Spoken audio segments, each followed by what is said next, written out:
தமிழகம் எங்கும் Max Gold, cash for your gold. Max Gold நீங்க தங்க மட்டும் இல்லைங்க, பிளாட்டினம், டைமண்ட், சில்வர், ரூபினி எதை வேணாலும் விற்கலாம். உங்களுக்கான பணம் ரொக்கமா கையிலயோ இல்லைன்னா பேங்க் அக்கௌண்ட்லயோ உடனடியாக செலுத்திடுவாங்க. மார்க்கெட் மதிப்பை விட 100 ரூபாய் ஒரு கிராமுக்கு உங்களுக்கு கூடுதலா கிடைக்கும். தமிழ்நாடு முழுக்க டோர் ஸ்டெப் சர்வீஸும் இவங்க ப்ரொவைட் பண்றாங்க. உங்களுக்கு கோல்ட விற்கணும்னா அதுக்கு ஒரே ஒரு பெஸ்ட் பிளேஸ் மேக்ஸ் கோல்டு தான். கால் 04445454545. வணக்கம். Big topic with Karthik Mayakumar. இந்த நியூக்ளியர் பாம் இருக்குல்ல, ஹிரோஷிமா மேலேயும் நாகசாக்கி மேலேயும் விழுந்தது. இது வரைக்கும் மனித குணம் மனிதனை எதிர்த்தே பாவிச்சா அந்த 2 முறை மட்டும்தான். அது அமெரிக்கா தான் அந்த கொடுஞ்சல பண்ணிருந்துச்சு ஜப்பான் மேல. அதை வீடியோவா பார்க்கும் போது நம்ம உயிர் நம்ம கிட்ட இருக்காது, பதறம். அப்படி என்னடா இப்படிலாம் நடக்குது, 2 பாம்னா இப்படியா பவர்ஃபுல்லா இருக்கும் அப்படின்ட்டு. ஆனா இந்த உலகம் திரும்ப ஒரு அணு ஆயுத போற நோக்கி போயிட்டு இருக்குங்க. முதல்ல அமெரிக்கா சொல்லிச்சா நாங்க அணு ஆயுத சோதனைகள் பண்ண போறோம்னு. இப்ப ரஷ்யாவை அனௌன்ஸ் பண்ணி தொலைச்சிருக்கு. இதை பத்தி தான் முழுக்க முழுக்க பார்க்க போற நிகழ்ச்சிக்குள்ள போலாம்.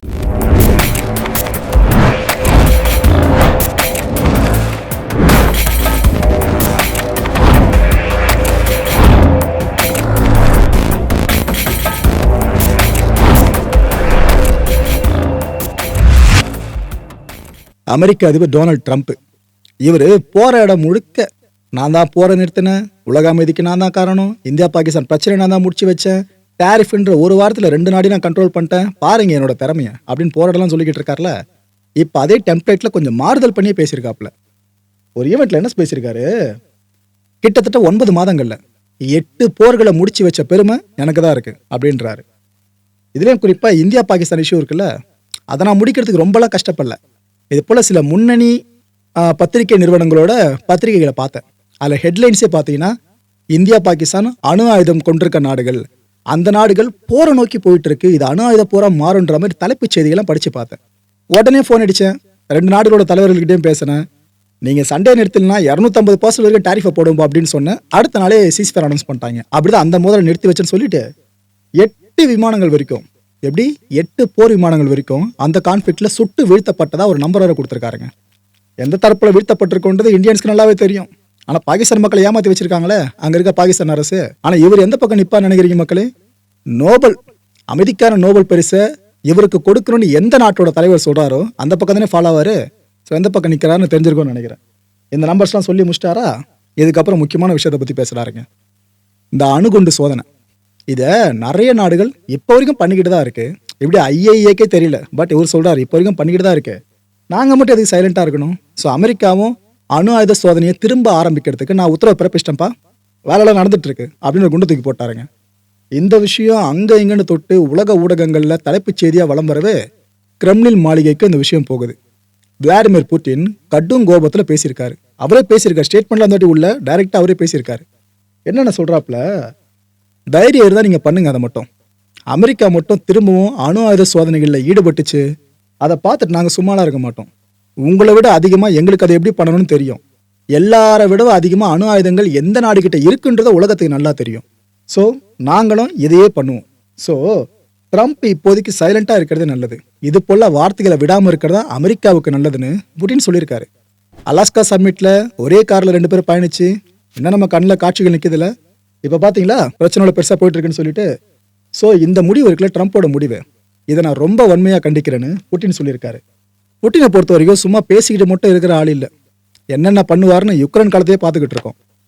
ஆக்சுவலாக அமெரிக்கா இந்த முடிவு எடுத்துச்சுல, அணு ஆயுத சோதனையில் திரும்ப நாங்கள் ஈடுபட போகிறோன்ட்டு, அந்த முடிவுக்கு சில நாட்கள் முன்னாடி ஆரம்பிச்சு இப்போ வரைக்கும் எடுத்துக்கிட்டீங்கன்னா, கடந்த சில நாட்கள் வரைக்கும் எடுத்துக்கிட்டீங்கன்னா, ரஷ்யா தொடர்ந்து 3 வெப்பன்ஸை உலகத்துக்கு அறிமுகப்படுத்தி வச்சிருக்கு. அந்த 3ல் 1 ஒரு நாட்டை தாக்குனாலும் என்ன ஆகும்னு சொல்ல முடியாத மக்களே, பேரறிவு. ஏன்னா 3மே நியூக்ளியர் கேப்பபிள் வெப்பன்ஸ். இது எல்லாம் ரஷ்யாவோட ராணுவ பலம் இருக்குல்ல, அதை உயர்த்தத்துக்காக மட்டும் நினைக்காதீங்க, அமெரிக்காவுக்கு அழுத்தம் கொடுக்கணும், அதுக்காகவும் தான். இதில் நீங்கள் பார்க்க போகிற மொதல் வெப்பன் பேர் புரோஸ்னிக். ஆக்சுவலா இது ஒரு க்ரூஸ் மிசைல், அன்ஸ்டாப்பபிள். ஒன்ஸ் இதை லான்ச் பண்ணிட்டாங்கன்னா உலகத்தில் இருக்க எந்த ஏர் டிஃபென்ஸ் சிஸ்டமாலையும் இதை தடுக்கவே முடியாது. அப்பேற்பட்ட பவர்ஃபுல்லானது. அதுவும் நியூக்ளியர் ரியாக்டர் இருக்குல்ல, அதோட சக்தியில இயங்குறது. நேட்டோ இதுக்கு என்ன தெரியுமா பேர் வச்சிருக்கு? ஸ்கைஃபால்னு வச்சிருக்கு. இதுலேயே புரிஞ்சிருக்கும் இதோட பவர் என்னன்னு சொல்லிட்டு. ரஷ்யா பல ஆண்டுகளா உழைச்சிதான் இந்த புரோஸ்னிக்கை கண்டுபிடிச்சு இப்ப சமீபத்தில் டெஸ்ட் பண்ணியிருந்தாங்க. அந்த டெஸ்ட்ல அவங்க ஜெயிச்சும் முடிச்சிருக்காங்க. இதுக்கு ஆக்சுவலா இன்னொரு பேரும் இருக்கு, tiny flying Chernobyl. Chernobyl disaster ஞாபகம் இருக்குல்ல, அதுவே இந்த வெப்பனா பறந்து வந்தா எப்படிங்க இருக்கும்? லிட்டரலா கற்பனை பண்ணி பாருங்க. அப்பேற்பட்ட பேராபத்தை அணு சார்ந்து ஏற்படுத்த வல்லதான் இது. இந்த மிசைலோட இன்னொரு பெரிய யூனிக்கான ஃபீச்சர் என்ன தெரியுமா? சில நாட்கள் வரைக்கும் இதால் பறக்க முடியும். பறந்துக்கிட்டே நாம் அந்த இடத்துல கட்டளை இஷ்யூ பண்ணுறோன்னா அந்த இடத்த போய் அடிக்க முடியும். அப்பேற்பட்ட மிசைலை தான் ரஷ்யா சோதனை பண்ணி வச்சிருக்கு.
ரெண்டாவதாக நீங்கள் பார்க்க போகிறது பொசைடன். பேர் ரொம்ப ஸ்ட்ராங்காக இருக்குல்ல. இது ஆக்சுவலாக டூம்ஸ்டே அண்டர் வாட்டர் வெப்பன்னு சொல்கிறாங்க. ரஷ்யன்ஸ் மட்டும் இல்லை, உலகளாவிய வெப்பன்ஸ் எக்ஸ்பர்ட்ஸ் சொல்கிறது இந்த டேர்மில் தான். இது ஆக்சுவலாக எக்ஸ்பர்ட்ஸ்லாம் ஒரு வார்த்தை பதத்தை ஜென்ரிக்காக பயன்படுத்துகிறாங்க. சூப்பர் வெப்பன்றாங்க. இருக்கிற வெப்பன்ஸ்லேயே நல்லா ஹை லெவலில் கேப்பபிளாக இருக்கிறத சூப்பர் வெப்பன் சொல்லுவாங்களா, அப்படி டேர்ம் பண்ணுறாங்க. இதுக்கான காரணம் இருக்குங்க. ஏன்னா கிட்டத்தட்ட 100 நாட்ஸ் வரைக்கும் ஸ்பீடில் இது ட்ராவல் பண்ணக்கூடியது. அதாவது மணிக்கு 185 கிலோமீட்டர் வேகத்தில் கடலுக்கடியில் பயணிக்கும். கடலுக்கடியில் இவ்வளோ வேகன்றது ரொம்ப பீக்கு தான். இது என்ன பண்ணுன்னா, போயிட்டு ஒரு இடத்துல இந்த மிசைல்லாம் பண்ண பார்த்தீங்கன்னா மோதி வெடிப்பை உண்டாக்குறது. அப்படி பண்ணாது. அதுக்கு மாறா என்ன பண்ணும், ரேடியோ ஆக்டிவ் சுனாமியை ஏற்படுத்தி விட்டுரும். இந்த ஒரு வெப்பன் நினச்சா அதை பண்ண முடியும். இதன் மூலமாக இந்த கோஸ்ட்லைன் ஏரியா இருக்குல்ல, அதை சார்ந்த ஒரு சின்ன நாடு தீவாக இருந்தாலும் மொத்தமாக காலியே ஆகிடும். அப்பேற்பட்ட பவர்ஃபுல்லானது தான் இந்த பொசைடன். இதையும் டெஸ்ட் பண்ணி முடிச்சிட்டாங்க ரஷ்யன்ஸ்.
ஒரு கத்தின்னு ஒன்றத்தை உருவாக்கிட்டா அதுக்கு உரைன்னு ஒன்று கண்டிப்பாக தேவைப்படல.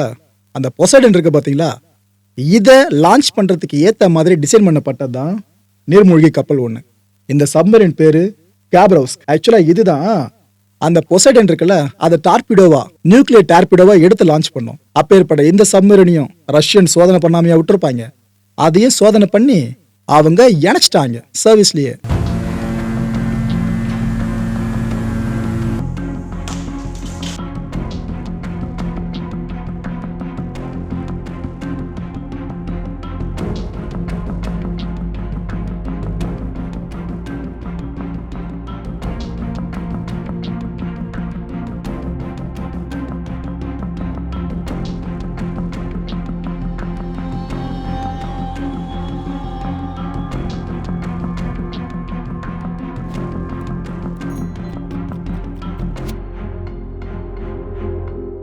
மக்களை இந்த கான்டென்ட்டை பொறுத்த வரைக்கும் மனசுல ஒரே ஒரு வினாதான் இருக்கு. முடிஞ்ச அதுக்கான பதில்கள் கீழே கமெண்ட் செக்ஷன்ல கமெண்ட் லீவ் பண்ணுங்க. ட்ரம்ப்போட வீண் பிடிவாதம் இருக்குல்ல, இது இந்த உலகத்தை அணு ஆயுத போர் நோக்கி கொண்டு போயிட்டு இருக்கா. ஏன்னா பல தீர்க்க தரிசன குறிப்புகள் இருக்கிற விஷயம், அணு ஆயுதம் வெடிக்கிறத மனுஷகுலம் பார்க்கணுன்றாங்க. அது நடக்கக்கூடாது. ஆனா இவங்களாம் பண்றதை பார்த்தா அதை நோக்கி கொண்டு போயிட்டு இருக்க மாதிரி இருக்குங்க. இதுக்கு வாய்ப்பு இருக்குன்னு நினைக்கிறீங்களா? அடுத்த நிகழ்ச்சி சந்திக்கலாம். நன்றி, வணக்கம். தமிழகம் எங்கும் Max Gold, cash for your gold. Max Gold நீங்க தங்க மட்டும் இல்லைங்க, பிளாட்டினம், டைமண்ட், சில்வர், ரூபினி எதை வேணாலும் விற்கலாம். உங்களுக்கான பணம் ரொக்கமா கையிலயோ இல்லைன்னா பேங்க் அக்கௌண்ட்லயோ உடனடியாக செலுத்திடுவாங்க. மார்க்கெட் மதிப்பை விட 100 ரூபாய் ஒரு கிராமுக்கு உங்களுக்கு கூடுதலா கிடைக்கும். தமிழ்நாடு முழுக்க டோர் ஸ்டெப் சர்வீஸை இவங்க ப்ரொவைட் பண்றாங்க. உங்களுக்கு கோல்ட விற்கணும்னு அதுக்கு ஒரே ஒரு பெஸ்ட் பிளேஸ் மேக்ஸ் கோல்டு தான். கால் 04445454545. என் அன்பார்ந்த மாயம் ஸ்டுடியோஸ் நேயர்களே, மாயம் பக்தின்னு ஆன்மீகத்துக்காக பிரத்யேகமா ஒரு சேனலை கொண்டு வந்திருக்கோம். மறக்காம சப்ஸ்கிரைப் பண்ணி அந்த சேனலுக்கு உங்களோட ஆதரவை மனப்பூர்வமா தெரிவிங்க. வணக்கம் மாயம் ஸ்டுடியோஸ் நண்பர்களே. மாயம் ட்ரெண்ட்ஸ் அப்படின்ற ஒரு புதிய ஃபேஸ்புக் பேஜை ஓப்பன் பண்ணியிருக்கோம். நீங்கள் யூடியூப்ல பார்த்துட்டு இருக்கீங்களா நம்மளோட கான்டென்ட்ஸ்லாம், இதெல்லாம் விட ஒரு படி மேலே ரொம்ப கிறிஸ்பாகவும் ரொம்ப சூப்பராகவும் நிறைய கான்டென்ட்ஸ் உங்களுக்கு இந்த பேஜில் காத்துட்டு இருக்குங்க. ஸோ உடனடியாக ஃபேஸ்புக் பிளாட்ஃபார்ம் போங்க, மாயம் ட்ரெண்ட்ஸ்னு டைப் பண்ணி சர்ச் பண்ணி நம்ம பேஜை ஃபாலோ பண்ணுங்க. அப்படியே நம்ம சேனலையும் நீங்கள் சப்ஸ்கிரைப் பண்ணிட்டீங்க அப்படின்னா இன்னும் நிறைய புது கான்டென்ட்ஸை உங்களுக்காக ப்ரொடியூஸ் பண்ணி கொடுத்துக்கிட்டே இருப்பாங்க. நீங்கள் பண்ணுற ஒவ்வொரு சப்ஸ்கிரிப்ஷனும் எங்களுக்கு பெரிய மோட்டிவேஷனாக அமையும்.